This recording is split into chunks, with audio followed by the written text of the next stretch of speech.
So, how do you decide what kind of animal to make?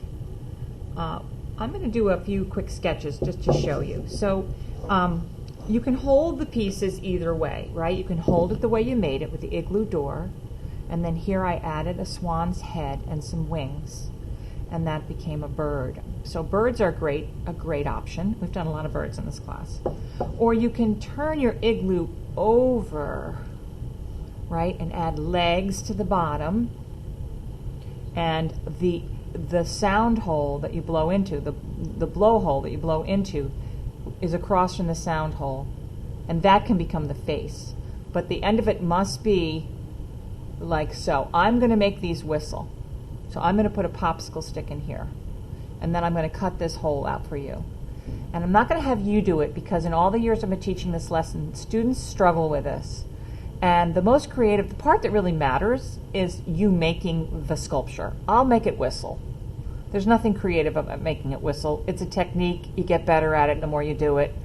And so I will efficiently make all of these whistles. But there's a couple of caveats. You can't put anything over this sound hole. And if you decide you want to do it this way and put legs coming off the bottom, if you want legs coming off here, so it has a round, like it was a camel, right? You would need to be careful not to put any legs too close to this, because then I won't be able to cut it out for you to make it whistle. You'll have to put legs way out on the edges so that my knife can get in there to cut that. All right? So what animals could we make? Well, an obvious one is a turtle. So since we have this, right? And here we have it, and we have the igloo door. This can be the head of your turtle.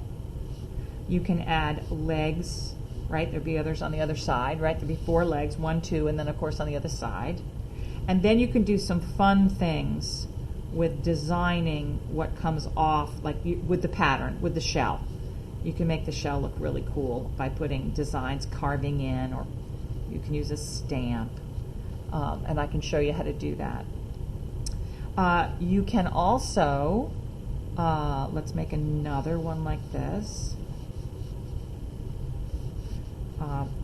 So this is a sort of a snout like thing. So you could make a pig. So you would add eyes here, right? Let me put those in perspective. So you'd add eye here and an eye here, right? One next to the other. And then you could put little stubby legs. And then you could put ears, and you'd have a pig. You could make the pig the other way, and then you'd have more of a belly. So you could turn the piece this way. Here's the pig's face. And then you could put the eyes, and you could put ears sticking up. And then he's got a round belly, right? So then you'd put in the legs. The legs need to be short and fat, because if you put skinny legs, it'll break off. These will break off. Oh, and then you could do a curly-Q tail. But the tail has to curl and attach to the clay. If you stick the tail out like this, it'll break off. So you have to make a tail that actually curls around and connects to the body in order for it to work. So this basic formula would work for any animal, really. You simply change. Let's go over here and try again. There's something underneath my, oh, it's clay. Okay. So let's try a different animal using the exact same formula. All right, so there's the belly of the animal, and there's a snout. So a dog. Well, with a dog, I'd probably put ears that did this, right? Ears that flopped over. And then I put the eyes. And then I might put a tail. Now this is a little dangerous. Make it kind of thick or it'll break off. And then I'd put the feet. So you can work either way. Here again is how I made the bird. Right? There it is this way. Here's the sound hole. So I added a coil. Remember we made a coil for the door? So I just make a longer, thicker coil. And I attach it right here like that. And it comes off like so. And then you can add a beak right? And then you can add some pieces of clay for wings, put a wing on the other side, and you have a bird. You could paint on an eye.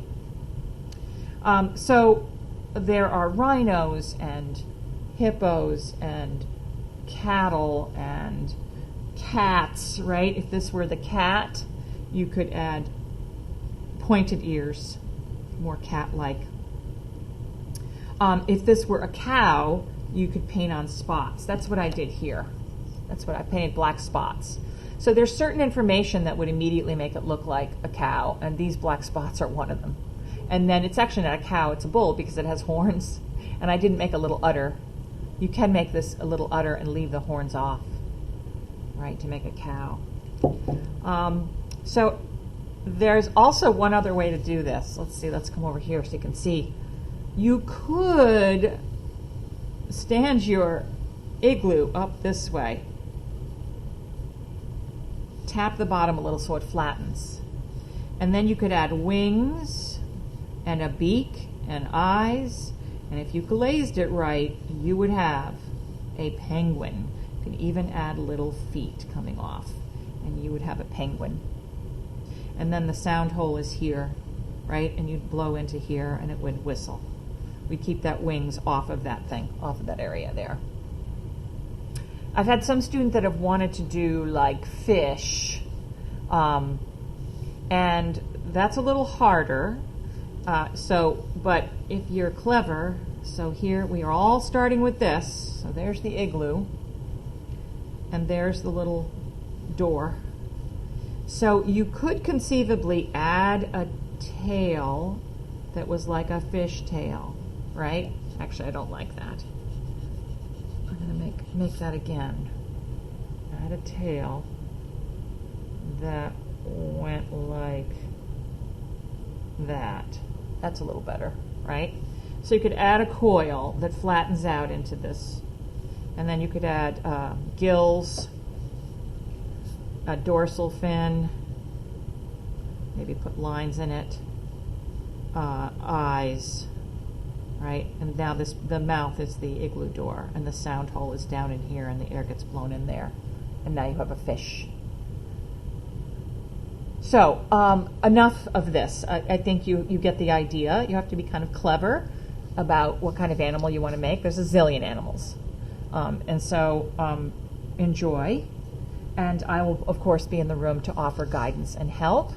And then when you finish sculpting them, you'll leave them with me, and I'll make them whistle and put them in the kiln, and then we will grade them. And as I said, this is probably, we only have like 4 or 5 classes left. So we'll spend a couple days making them, we'll spend a couple of days glazing them, and then we'll be done.